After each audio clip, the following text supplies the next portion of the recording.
Coucou tout le monde, c'est la petite Fimouta, j'espère que vous allez bien. Aujourd'hui on se retrouve dans une nouvelle vidéo et en l'occurrence dans un nouveau tuto Fimo.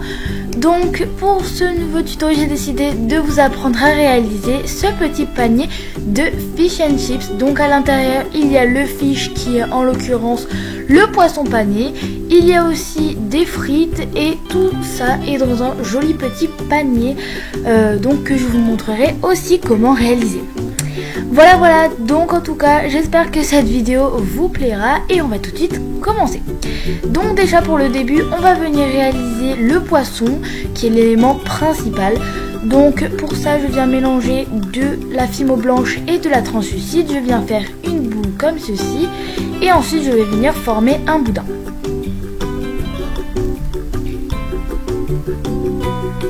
Ce boudin, je suis venu l'aplatir en gardant l'effet bombé et ensuite je vais venir reformer, couper une forme qui me convient pour mon poisson. Donc voilà, ensuite je suis venu adoucir les bords, je suis venu bien tout reformer, premièrement avec mes doigts et ensuite je suis venu le faire avec un outil en silicone pour que ce soit plus précis. Voilà, donc là j'ai fait une forme un petit peu approximativement comme un poisson pané normal, hein, mais voilà. Ensuite pour la texturation je prends un petit dotting tool, je vais venir faire plein de petits trous comme ceci.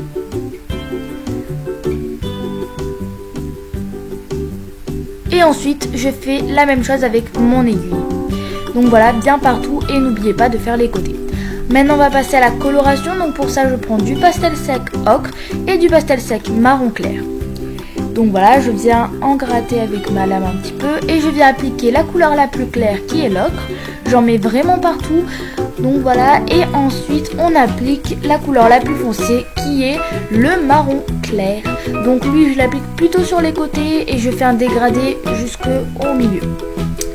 Ensuite je viens appliquer cette poudre, un espèce de sable un peu ocre pour donner cet effet de chapelure. Mais vous n'êtes pas obligé de le faire. Et ensuite je viens couper un petit bout de mon poisson pour qu'on voie l'intérieur et pour qu'on voie que c'est un poisson pané.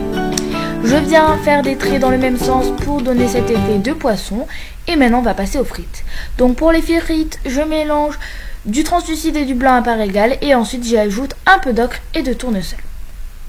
Une fois que ce mélange est fait, je viens faire une boule.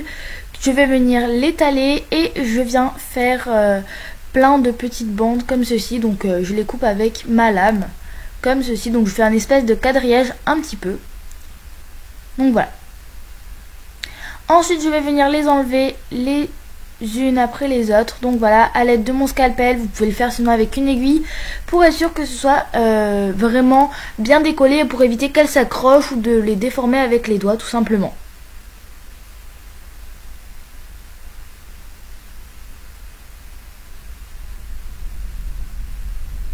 Maintenant on va passer à la texturation. Donc pour ça je viens le faire avec une brosse à dents dans tous les sens comme ceci. Donc voilà, dans tous les cas si les frites ne sont pas très bien texturées c'est pas grave, je viendrai fignoler la texturation et la coloration une fois que tout sera dans le panier.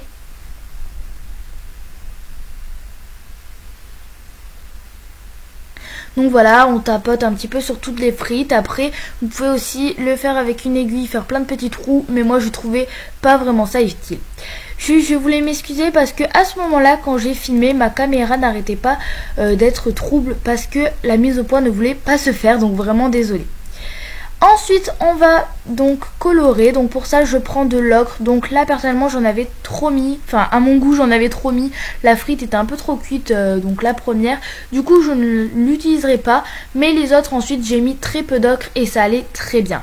Donc là, je les colore par contre les unes après les autres. Maintenant, on va passer au petit panier. Donc j'ai pris du papier canson. Je suis venue découper cette forme-là. Donc voilà, n'hésitez pas à faire pause pour bien regarder. Je viens marquer les plis avec mon scalpel pour que ça se plie mieux. Et ensuite, je vais venir tout coller. Voilà, donc juste avant, je fais les languettes pour venir bien coller. Donc voilà, je ne sais pas si vous avez bien suivi ce que je dis, mais dans tous les cas, vous voyez bien sur les images comment faire. Je suis venue tout coller en mettant des pinces à linge pour être sûr que la colle colle bien tout simplement. Et ensuite je viens les enlever et je vais venir du coup colorer ce petit panier. Donc d'abord je fais des traits dans ce sens, donc je vais en faire 3 en tout. Et ensuite j'en ferai dans l'autre sens pour faire un quadrillage.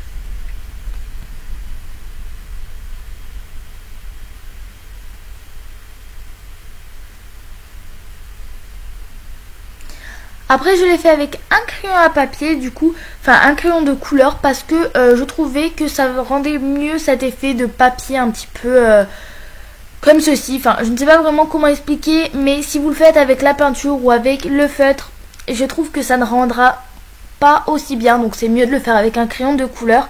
Après pour la couleur en général c'est plutôt rouge, donc c'est pour ça que je l'ai fait rouge, mais vous pouvez bien évidemment choisir une autre couleur.